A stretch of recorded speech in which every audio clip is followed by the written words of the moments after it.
मेरे प्यारे साथियों, उस परमात्मा के प्यारी संगत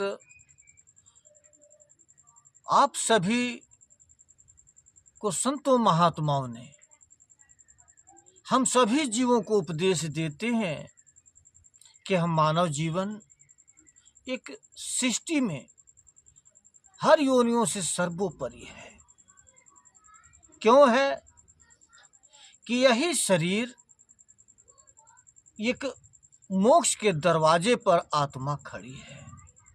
इसी शरीर में मोक्ष गति पाने का सारे जरिया, सारे साधन, सारी जुक्ति, सारी वो धरोहर वस्तु रखी गई है जो और किसी योनियों में नहीं है। इसीलिए इस मानव जीवन को, आत्मा को चेतन कहा गया है और शरीर को जड़ कहा गया है। अब हम बात तो यहाँ पड़ता है कि जब हम संसार में आते हैं तो जब संसार को जब हम देखते हैं तो संसार का दृश्य इतना मनमोहक, इतना सुंदर है, इतना शोभायमान है कि हम संसार के दृश्य को देखकर इसी पर हम इतना लोभायमान हो जाते हैं, इतना आकर्षित हो जाते हैं कि संसार को ही हम अपना बनाने में लग जाते हैं। सारे पदार्थ हमें मोह लेते हैं।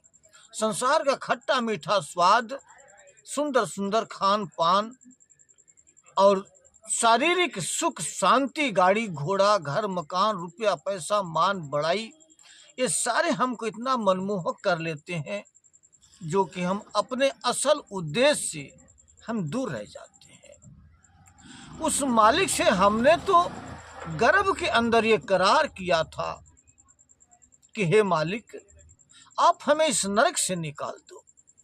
हम आपका गुणगान करेंगे, आपका भजन करेंगे, आपका सुमिरन करेंगे।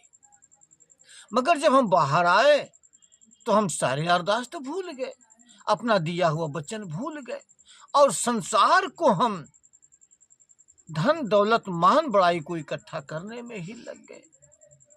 अब इसी को यादगारी दिलाने के लिए संत हमसे ये बात कहते हैं, हम सभी जीवों से, कि अरे भाई, जो तूने उस परमात्मा को जो करार किया था, जो वचन दिया था कि भाई हमें आप नरक से निकाल दो और हम आपका सुमिरन भजन बंदगी करेंगे, तो क्या आज हम उस मालिक का यादगारी करते हैं?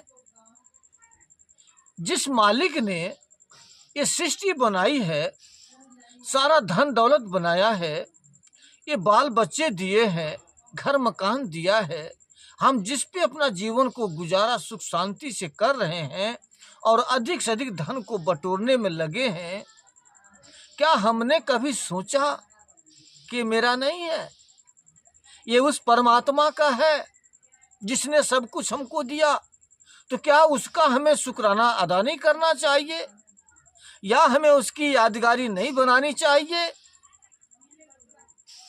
जो सब कुछ दिया है, सारे सुख शांति हमको दिया है, तो हमारा कुछ फर्ज बनता है ना कि जो हमने वचन दिया है, हमें जब गर्भ से निकाला, नरक से निकाला है, तो हमें उसका यादगारी करना चाहिए, उसका सुमिरन भजन बंदगी करना चाहिए।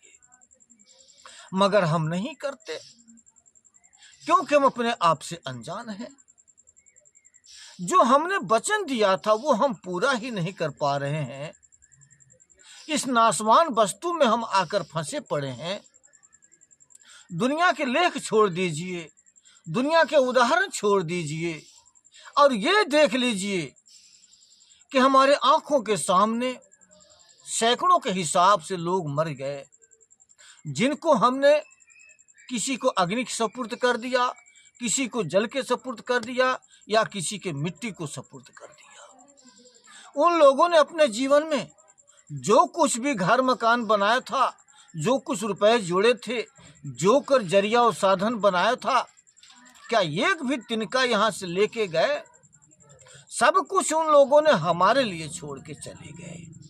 जब वो लोग कुछ एक तिनका लेकर नहीं गए और सब कुछ यहीं छोड़ गए, जो कि उसका हम उस साधन को अपना उपयोग करते हैं, उससे अपने जीवन जीने में उसका सार्थक बनाकर इसे हम यूज करते हैं, तो हम आज क्यों झूठ साँच बोलकर, बेईमानी ठगी करके हम क्यों धन जोड़ना चाहते हैं?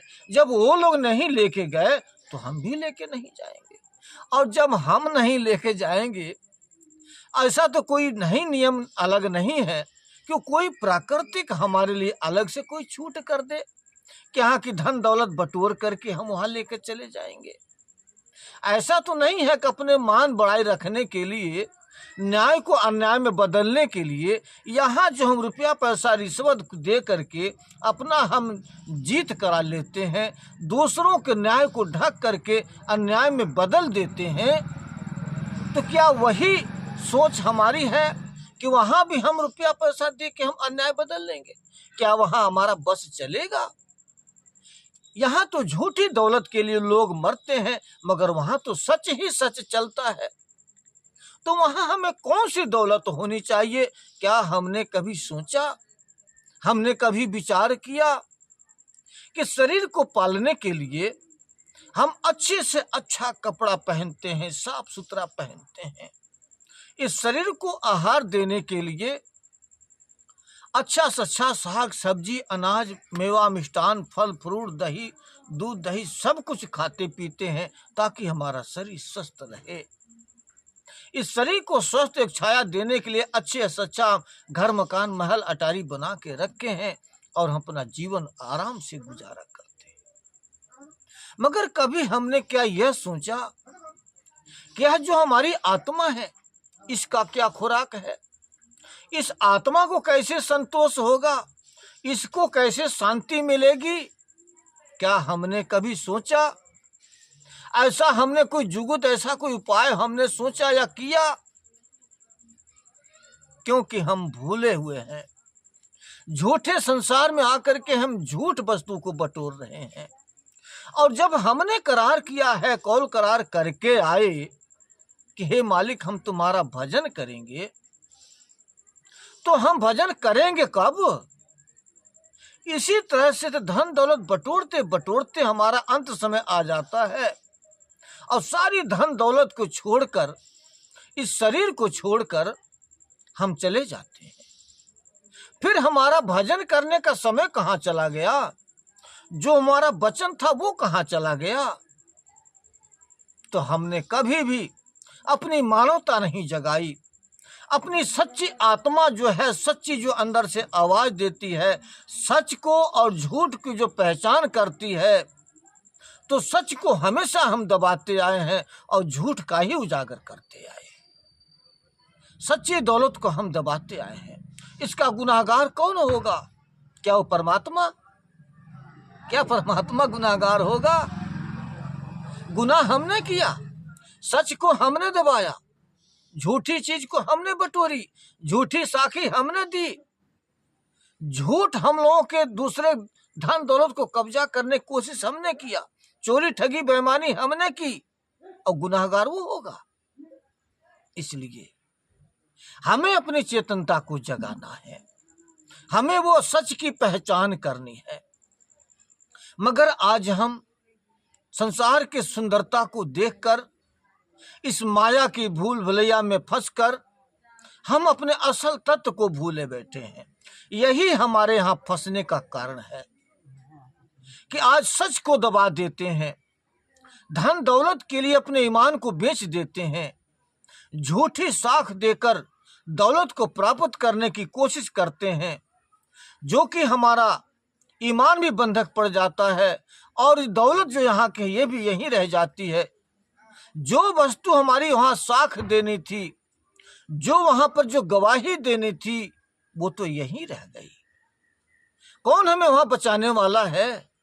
कौन हमारी वहाँ साखी देगा कि मैंने गलत नहीं किया?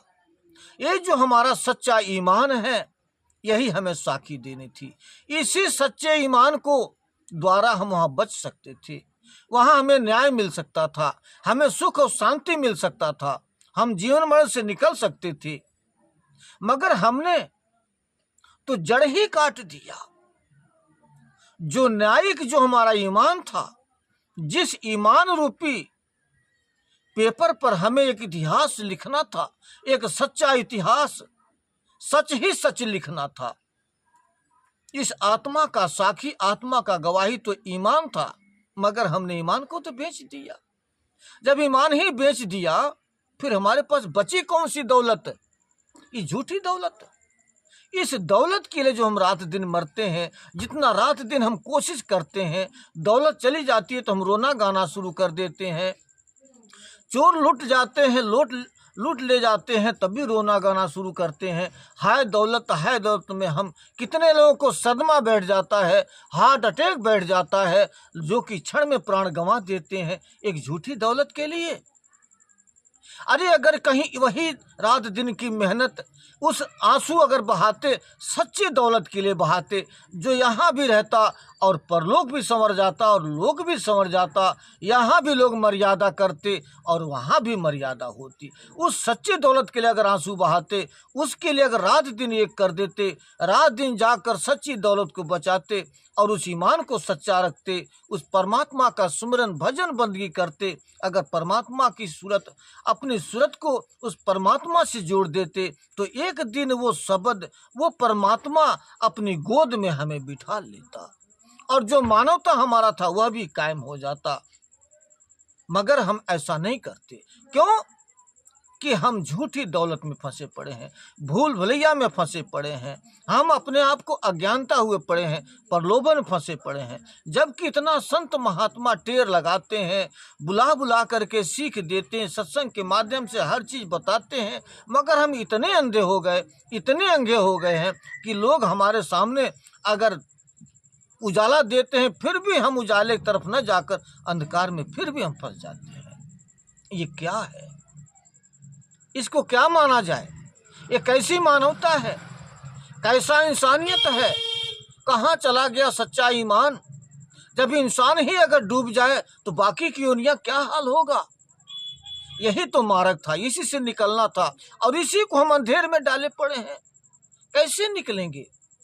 इसलिए आज हमें उस मानवता को जगाना है, उस प्रेम को जगाना है, परमात्मा के से मिलने के लिए अपने आप को अंदर से विरह तड़प पैदा करना है, प्रेम पैदा करना है, उस परमात्मा के लिए आंसू बहाना है, उसके लिए मेहनत करना है, उसके लिए अपने आप को जागृत करना है। ये हमारी मानवता है, इसी पर हमें कायम रहना चाहिए। यही हमें जीवन का एक सफलता का मार्ग है।